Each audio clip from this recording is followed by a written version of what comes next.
Hi, this is Dr. Doug Smale with CDOCS, and today's tip of the day video is on suturing with Chromic gut suture and Cytoplast PTFE suture.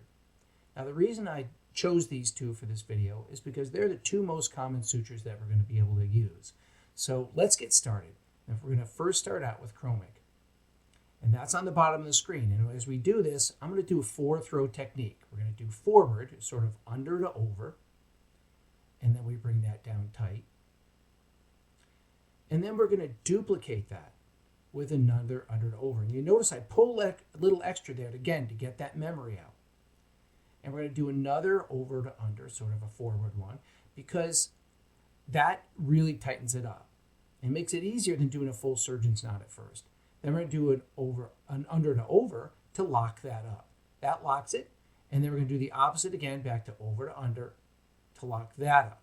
So 4 throws only gives you 2 locks. And then we're done. Now, let's take a look at the cytoplast. Basically the same technique, over to under again.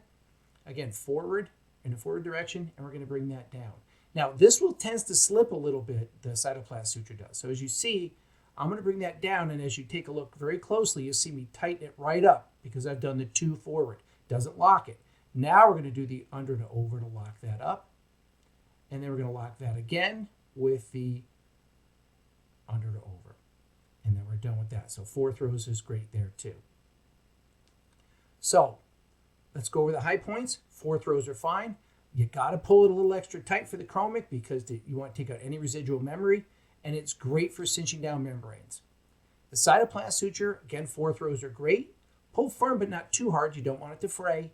And it's great for closing over GBR procedures. Now, I hope you really liked this video. And we'll look forward to seeing you at a CDOCS course in the future. Thank you.